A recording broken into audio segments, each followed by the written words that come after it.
Bonjour tout le monde, mon nom est Martin Chantigny, je suis chercheur scientifique avec Agriculture et Agroalimentaire Canada au niveau des sols et de l'agro-environnement. Aujourd'hui, on va prendre quelques minutes pour discuter un peu de la santé des sols et surtout du lien qu'il peut y avoir entre la santé des sols et les changements climatiques qui nous préoccupent de plus en plus. Quand on parle de changement climatique, qu'est-ce qui nous guette? On peut dire qu'il y a plusieurs phénomènes qui sont en cours, mais aujourd'hui, on va surtout parler un peu plus, s'attarder un peu plus au niveau de ce qui arrive au niveau de la répartition des précipitations. Ce qu'on voit de plus en plus, c'est qu'on a des printemps qui ont tendance à être hâtifs, relativement chauds, ce qui fait qu'on a un dégel rapide et de grandes quantités d'eau qui se retrouvent dans le fond au niveau des sols agricoles, avec assez souvent des débordements, des inondations, tout ça. Mais maintenant, ce qu'on voit aussi de plus en plus, c'est que quelques semaines plus tard, alors que les sols se réchauffent rapidement, la température, les précipitations, le printemps est plus hâtif, plus chaud et plus sec aussi.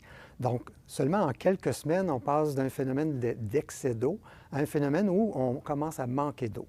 D'ailleurs, l'an dernier, au mois de juin, donc il y a un peu plus d'un an, le Bulletin des agriculteurs, au début juin, titrait déjà que le Québec agricole était en important déficit hydrique. Puis évidemment, cette année, on se rend compte que la situation est pas mal similaire, voire peut-être même un peu pire que l'an dernier. La question, c'est vraiment de savoir, peut-on atténuer ces contrastes importants-là et mieux gérer l'eau? En fait, au niveau de ce qui nous guette aussi, plusieurs phénomènes sont en cours, mais l'agriculture, ça demeure une gestion du risque. De plus en plus, il y a la question de gestion de l'eau, en fait, qui se présente et qui menace la résilience des entreprises. On apprend, quand on est en agronomie, les principes comme le facteur le plus limitant. À l'époque où moi, j'ai étudié en agronomie, le facteur le plus limitant semblait être l'azote. Donc, on travaillait beaucoup à mieux comprendre comment doser, comment prédire les besoins en azote des plantes. Quelques années plus tard, il y a à peu près une décennie, on s'est mis à parler beaucoup de matière organique dans les sols. Donc, que le taux de matière organique était peut-être en décroissance importante dans nos sols et qu'on avait besoin et que ça devenait peut-être critique de rehausser cette matière organique-là. Mais de plus en plus, on dirait que le facteur le plus limitant se déplace vers la disponibilité de l'eau. Donc, est-ce qu'avoir des sols en santé peut aider à ce niveau-là? Avant de vraiment commencer à répondre dans le détail à cette question-là, je vais vous présenter un peu ma vision, en fait, de la santé des sols et des trois piliers qui, à mon sens, constituent ou supportent la santé des sols. Ces trois piliers-là ne sont pas indépendants, ils sont en interaction l'un avec l'autre. Et puis, le premier, on peut parler de la structure du sol comme tel. Donc, c'est l'organisation en trois dimensions des particules minérales, de la matière organique, des micro-organismes, des pores qui permettent la circulation de l'eau et de l'air.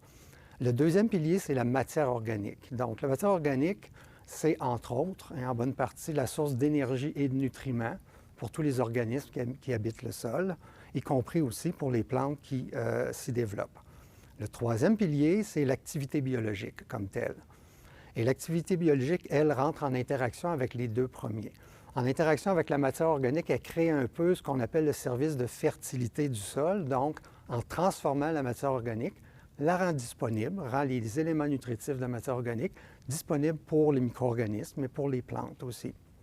L'activité biologique, en interaction avec la structure du sol, crée un peu l'habitat à l'intérieur duquel les micro-organismes, les animaux, mais aussi les plantes, vont se développer. L'interaction entre la structure du sol et la matière organique du sol, elle définit, on va le voir plus en détail, définit vraiment la façon dont l'eau et l'air circulent, s'accumulent et s'évacuent finalement du profil de sol. En lien avec ces trois piliers-là et avec leurs interactions, il y a toute une foule de services écologiques qui sont rendus, comme par exemple de protéger la qualité de l'air par exemple, la séquestration du carbone qui retire du CO2 de l'atmosphère, fournir des nutriments, on l'a mentionné tout à l'heure, donc la fonction de productivité des sols comme telle. Toute la fonction de biodiversité, d'assurer une bonne biodiversité est en lien avec l'activité biologique et la structure, donc l'habitat qui est créé dans le sol, qui crée des niches écologiques, mais aussi un milieu de croissance pour les racines. Et finalement, Ce qui va nous intéresser plus spécifiquement aujourd'hui, au niveau de l'interaction entre la structure et la matière organique des sols, c'est ce qui touche la qualité du sol comme tel et en lien direct, la qualité de l'eau. Donc, toutes les notions d'infiltration, de filtration de l'eau, d'érosion, de mise en réserve de l'eau qui circule dans le sol. La structure du sol, le but de s'y intéresser, c'est que c'est vraiment ce qui permet à l'eau de circuler dans le sol comme tel. Et ce qui est important, c'est vraiment de dresser un état des lieux. Il faut aller voir comme tel ce qu'il en est, creuser et chercher à diagnostiquer, entre autres, s'il y a des problèmes de compaction des sols. C'est probablement un problème difficile à discerner, mais qui est vraiment critique avant de pouvoir aller de l'avant avec des bonnes pratiques comme telles agricoles. S'il y a des problèmes de compaction qui sont décelés, bien évidemment, il y a toutes sortes de méthodes qui peuvent être mises en branle pour régler le problème, et entre autres le sous-solage, tout ça dont on voit certaines images ici. Mais évidemment, la compaction, pour vraiment le diagnostiquer proprement et trouver les bonnes solutions à apporter, il faut vraiment faire affaire avec des spécialistes. Puis ce n'est pas le but de la présentation aujourd'hui, c'est un petit peu une parenthèse parce que c'est un préliminaire, dans le fond, d'évaluer s'il y a des problèmes de compaction avant d'aller plus loin. Le drainage souterrain a souvent été avancé comme solution comme telle pour mieux évacuer l'eau. C'est vrai que ça évacue davantage l'eau, mais ce n'est pas vraiment une solution. Vous avez encore un sol compacté, malgré tout, à la suite du drainage souterrain. Le sous-solage, c'est souvent une solution, mais il y a des précautions à prendre avant, pendant et même après pour pouvoir tirer profit à long terme de cette action-là et surtout pour éviter d'avoir recours à répétition à cette pratique-là de sous-solage. Donc, il faut faire vraiment affaire avec des spécialistes ici pour diagnostiquer et régler le problème s'il existe. Puis, j'ai mis deux liens au bas de la diapo ici que les gens peuvent aller consulter. C'est de la documentation, finalement, très bonne documentation sur comment diagnostiquer et comment régler des problèmes de compaction. Un exemple spécifique qui m'est arrivé il y a 4 ans de ça au niveau d'un champ où il y avait vraiment de graves problèmes d'infiltration d'eau et de problèmes importants de croissance des plantes. Ce que je montre ici, c'est la première diapo, c'est un profil du sol en question, un profil sain bien structuré, où on voit horizon A, B et C, de coloration grise, plus ocre et plus gris foncé à la base. Ce sol-là est bien structuré, l'eau circule bien à l'intérieur, la croissance des végétaux est excellente. Juste à côté, le champ à côté, vous voyez le deuxième profil ici, complètement différent. Donc, on a un sol dont la structure est complètement détériorée, compactée, qui est saturé en eau, et on voit une des images en haut à droite, où on avait des problèmes d'infiltration d'eau. La minute qu'il y avait une bonne précipitation, il y avait trop d'eau en surface, tout ça. Et malgré le fait que les analyses de sol comme telles, taux de matière organique, pH, teneur en différents éléments nutritifs importants, étaient excellents, on avait vraiment des problèmes importants de croissance. Et en creusant un peu, bien, on a vu, par exemple, que le sol était coloré de façon très bleutée, donc les argiles complètement réduites, voire même verdâtres autour des résidus de culture comme tels, ce qui vraiment est un symptôme finalement d'une absence d'oxygène ou qu'il y a très, très peu d'oxygène dans le sol, ce qui explique la mauvaise croissance des plantes. Maintenant, à partir du moment où on a réglé le problème de compaction des sols, s'il existait, on peut commencer à parler de bonnes pratiques pour améliorer la santé du sol comme tel. Je le rappelle, la structure du sol, c'est vraiment un moyen de permettre à l'eau d'y circuler comme tel.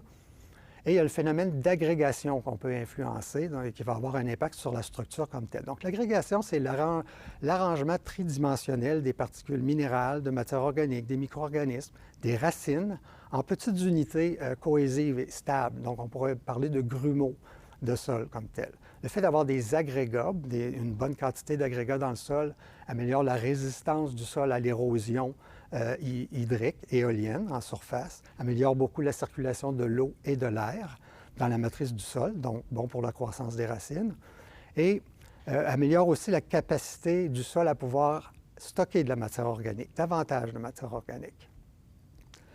Donc, on va parler du processus d'agrégation que j'ai schématisé ici. Le processus d'agrégation, dans le fond, va se réaliser via l'activité biologique du sol. On a des petites colonies de bactéries, de champignons un peu partout dans le sol. En général, sont dormantes, donc il ne se passe pas trop d'activité comme telle, mais elles sont entourées de particules de sol qui sont présentes. À partir du moment où on ajoute de la matière organique fraîche comme telle, bien, cette dormance-là va être levée. Les micro-organismes vont s'activer, se multiplier, commencer à dégrader, transformer la matière organique comme telle.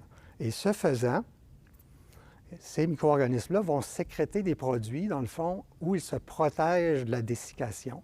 Mais ces produits-là se trouvent à être très collants, donc riches en sucre, tout ça, et vont aller adhérer aux particules environnantes autour de la colonie de micro-organismes.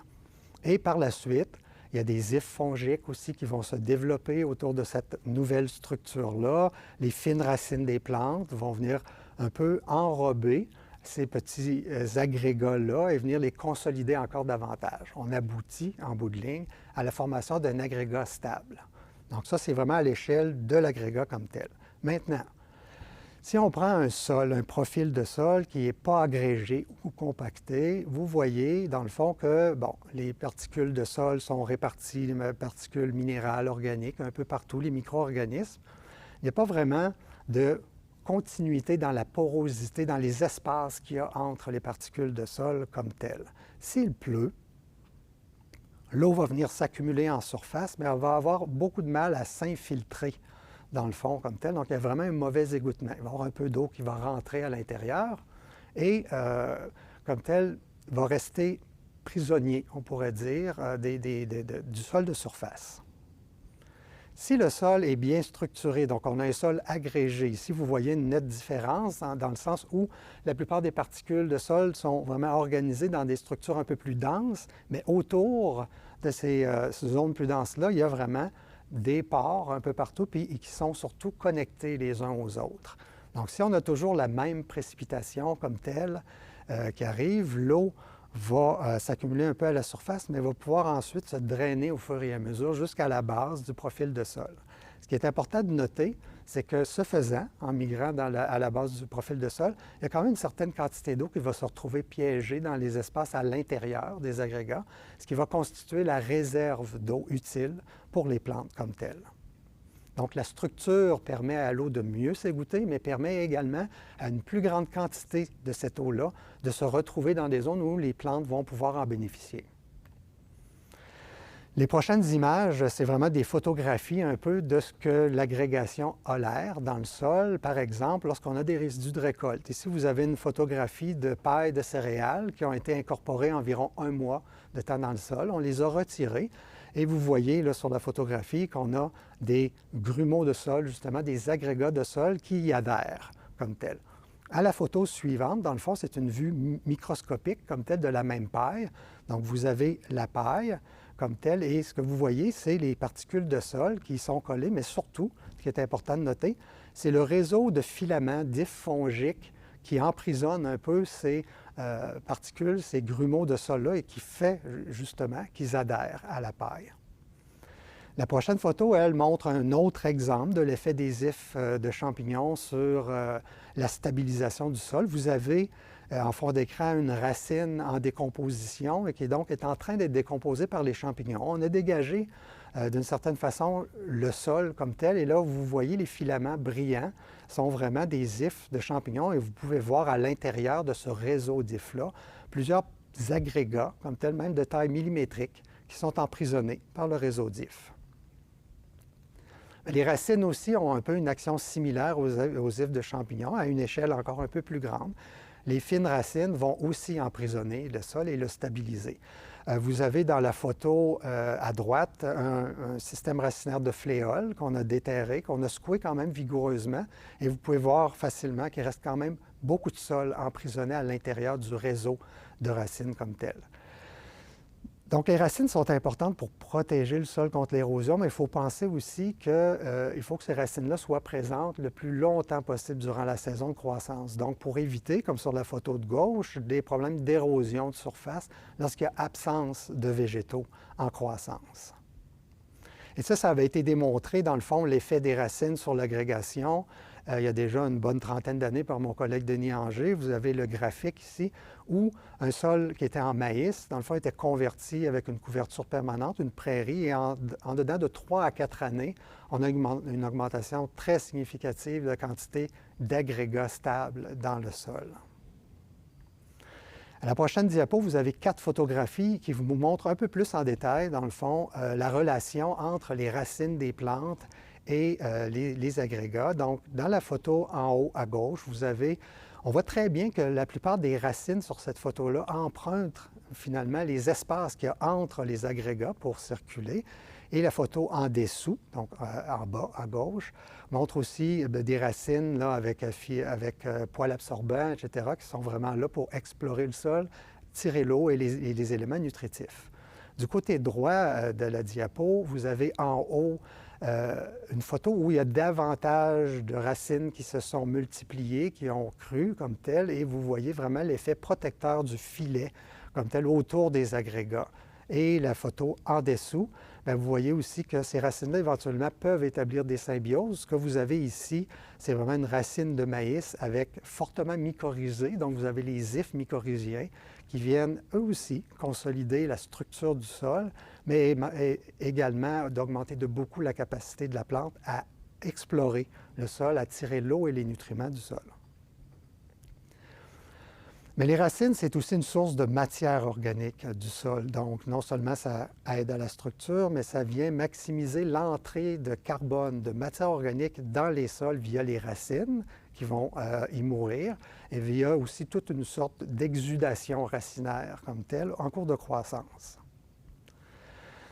Donc, la matière organique, elle, si la structure était pour permettre à l'eau de mieux circuler, on peut dire que le but d'avoir un bon taux de matière organique, c'est de permettre à l'eau de s'y accumuler comme telle aux bons endroits. On en a parlé un peu avec les notions d'agrégation tout à l'heure. Donc, augmenter la matière organique, surtout dans le but d'avoir des bénéfices liés à une meilleure structure, meilleure aération, et augmenter la réserve d'eau utile comme telle, parce que la matière organique va venir, elle, agir un peu comme une éponge, qui va absorber une partie de l'eau qui circule dans le sol. Il y a des bénéfices indirects avec ça. Donc, si on a une meilleure structure dans le sol, on va avoir une meilleure infiltration, mais aussi une meilleure capacité du sol à filtrer l'eau avant qu'il ne se retrouve dans les milieux naturels, donc à l'épurer d'une certaine façon. Ça va aider aussi à la séquestration du carbone, un phénomène dont on parle beaucoup de plus en plus maintenant, et va aussi aider au troisième pilier dont on parle moins aujourd'hui, l'activité biologique, parce que c'est une source de nourriture, d'énergie pour les micro-organismes du sol.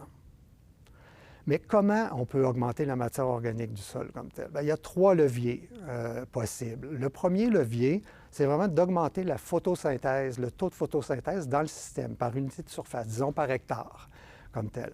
Donc, si on augmente la productivité comme telle de la plante, on lui permet de produire davantage de racines, davantage de biomasse aérienne qui vont constituer les résidus à la récolte comme telle. Mais on peut aussi avoir un deuxième levier qui est d'augmenter les apports ou les retours de matière organique au sol. Et ça, il y a 2 dimensions. Il y a la dimension d'avoir une densité végétale plus élevée. On va parler un peu plus en détail tout à l'heure des histoires de culture intercalaire, de culture de couverture, d'engrais verts comme tel sur les sols. Ce qui fait que par unité de surface, on a davantage de végétaux qui vont retourner et alimenter le sol en matière organique fraîche, mais on doit considérer aussi la deuxième dimension, qui sont les apports externes, donc les fumiers, les composts, qui sont aussi un moyen d'augmenter les retours de matière organique du sol. Le troisième levier, lui, c'est d'avoir des pratiques qui permettent de ralentir le taux de décomposition de la matière organique qui est déjà dans le sol. Donc, 3 leviers, mais ces 3 leviers-là sont inégaux dans leur capacité ou dans la vitesse à laquelle on peut augmenter la matière organique du sol. Le graphique ici compare les différents leviers ou des pratiques associées aux 3 leviers. Donc, par exemple, les pratiques comme l'agroforesterie, comme des cultures permanentes sur le sol, des fourrages, des choses comme ça, touchent le premier levier, augmentation de la photosynthèse. Les cultures de couverture en intercalaire, en dérobé à la récolte aussi, touchent le levier de la photosynthèse. L'apport d'engrais organiques ou la réduction du travail du sol, voire le semi-direct, avec ou sans résidus, touchent, eux, le deuxième levier d'augmenter les apports ou de ralentir la décomposition de la matière organique comme telle. Et ce qu'on voit, c'est qu'il y a quand même une différence notoire entre le premier levier et les deux autres. Donc, le premier levier, lui, on peut s'attendre à 2 à 3 fois plus de matière, que la matière organique va s'accumuler 2 à 3 fois plus vite dans un sol par rapport à des pratiques qui touchent le deuxième et le troisième levier comme tel.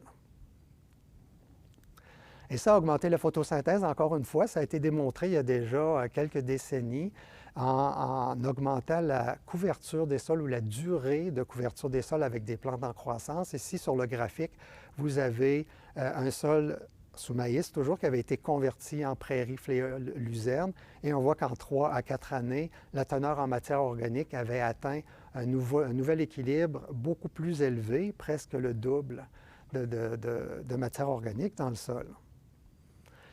Et augmenter la photosynthèse, on va parler évidemment de culture de couverture, d'engrais verts. Il y a plusieurs façons de mettre en application cette pratique-là. On parle de culture intercalaire, de culture en dérobé, d'engrais verts même de pleine saison pour ceux qui sont prêts à sacrifier, par exemple, une année sans culture principale. Et de plus en plus, il y a des systèmes aussi orientés vers ce qu'on appelle les couverts vivants permanents où les cultures principales sont plantées dans un couvert déjà établi, qu'on appelle souvent là, sous l'acronyme SCV. Mais il y a tout l'aspect des mélanges d'espèces aussi qui est en développement et on se rend compte qu'il y a plusieurs avantages à avoir plus d'une espèce en même temps dans l'engrais vert ou dans la culture de couverture comme telle. Par exemple, mélanger des espèces comme avec les graminées, les crucifères, elles vont souvent avoir un impact positif de réduire l'azote résiduel dans les sols, donc de réduire les risques de perte d'azote dans l'environnement. D'améliorer la structure du sol, on a vu à quel point c'était important, et même peut-être de briser dans certaines cultures le cycle de maladie. Les crucifères, en général, sont assez bonnes pour ça. De l'autre côté, on a les légumineuses qui, elles, vont peut-être être moins efficaces à capter l'azote résiduel, tout ça, mais au contraire, vont plutôt, par la fixation symbiotique de l'azote qu'elles sont capables de faire, amener de l'azote atmosphérique dans le sol et donc, éventuellement, réduire les besoins en intrants de synthèse, en fertilisants commerciaux, comme tel. Et à mon avis, c'est une pratique qui est encore fort sous-utilisée. La photo suivante, bon, c'est une photo pour imager un peu le SCV dont je parlais tout à l'heure. Donc ici, vous avez une culture de maïs bien implantée qui a été semée dans un couvert de luzerne qui avait déjà 3 ans, donc lui aussi très bien implanté. Et finalement, ce maïs-là, bon, il y a eu un apport d'azote au semis, de fumier, et un certain contrôle pour ralentir un peu la croissance de la luzerne en début de saison de croissance, le temps que le maïs, finalement, puisse s'établir. Donc, évidemment, c'est une pratique qui est vraiment en essor. L'intérêt est grandissant pour ce genre de pratique-là. Mais peut-être en terminant sur les cultures de couverture, augmenter la photosynthèse, on le voit, là, j'insiste beaucoup là-dessus, c'est un moyen vraiment très intéressant pour augmenter la matière organique du sol. Il y a peut-être un bémol, c'est que, en introduction, je le disais, un des effets des changements climatiques, c'est vraiment peut-être des printemps plus secs qui nous arrivent maintenant de plus en plus souvent. Donc, est-ce qu'une sécheresse plus hâtive et intense pourrait amener une compétition pour l'eau entre les cultures de couverture et la culture principale, comme par exemple le maïs? La question est lancée, la question se pose, puis peut-être que les modèles qui sont en train de se développer, de se mettre en place en ce moment pourraient être à revoir à certains niveaux. Il y a peut-être des compromis à faire, sachant que la transpiration via les systèmes racinaires bien implantés dans les sols assèche davantage le profil de sol que la simple évaporation du sol qui réchauffe, du soleil, pardon, qui réchauffe le sol. Est-ce qu'on doit peut-être chercher à utiliser davantage d'espèces en enracinement très superficiel pour ne pas complètement assécher le profil de sol? Peut-être. Est-ce qu'on devrait avoir des pratiques où on détruit le couvert végétal au printemps ou à l'automne pour bénéficier au moins de l'effet paillis comme tel de la végétation? C'est peut-être une autre solution à envisager là où il y aurait des problèmes de compétition ou de disponibilité pour l'eau. Le semi-direct avec présence de résidus de récolte en surface, c'est quand même, je l'ai mentionné, moins efficace en termes d'augmenter la matière organique des sols. Par contre, c'est une méthode éprouvée, ça a été éprouvé dans l'Ouest canadien, entre autres, très efficace pour conserver l'eau dans le profil de sol. Donc, en résumé, La santé des sols et les changements climatiques, il y a une relation. On peut, via la santé des sols, penser peut-être améliorer un peu notre sort face aux changements climatiques en maintenant une saine structure du sol comme tel, donc de permettre à l'eau de pouvoir bien circuler dans le sol et de capter une partie de l'eau en excès comme telle au printemps. D'augmenter la teneur en matière organique des sols va permettre à cette eau-là de s'accumuler dans une réserve utile pour les végétaux, donc peut-être utile dans les semaines suivantes lorsque le sol s'assèche comme tel. Comment y arriver? Bien, augmenter la photosynthèse dans les systèmes de production, ça semble être vraiment ce qui a le plus de potentiel, du moins à court terme, pour augmenter la matière organique des sols. Par contre, avec des couverts vivants, les cultures de couverture, les problèmes de sécheresse hâtive, on a une réflexion probablement à faire au niveau de la façon dont ils sont implantés et gérés comme tels. Je vous laisse sur un peu un paradoxe selon l'échelle qu'on considère aujourd'hui, donc matière à réflexion pour la suite, sur la relation entre la santé des sols et les changements climatiques. On a parlé dans la dernière demi-heure, surtout des moyens que les producteurs peuvent prendre pour améliorer la structure du sol, la teneur en matière organique du sol et devenir peut-être plus résilient face aux problèmes de sécheresse hâtive au printemps qui semblent se présenter de plus en plus souvent. Mais on était vraiment à l'échelle du sol, du champ, de la ferme au maximum. Donc, le paradoxe est que si les bonnes pratiques qui sont mises de l'avant se mettent à être adoptées de façon élargie, donc par plusieurs producteurs et à atteindre vraiment des bonnes pratiques à l'échelle plus régionale, bien, non seulement on va aider justement à la résilience face aux changements climatiques, mais on va commencer à avoir un certain effet d'atténuation de ces changements-là eux-mêmes. Donc, selon l'échelle qu'on considère, la relation entre santé des sols et changement climatique n'est pas forcément la même. Et puis, le fait de savoir qu'en implantant des bonnes pratiques et en ayant des sols en santé à large échelle, on peut peut-être atténuer en partie les changements climatiques, bien, en soi, c'est une bonne nouvelle. Donc, en terminant, bien, je vous souhaite bien du bon temps à utiliser les saines pratiques pour améliorer la santé de vos sols et je vous remercie de votre attention.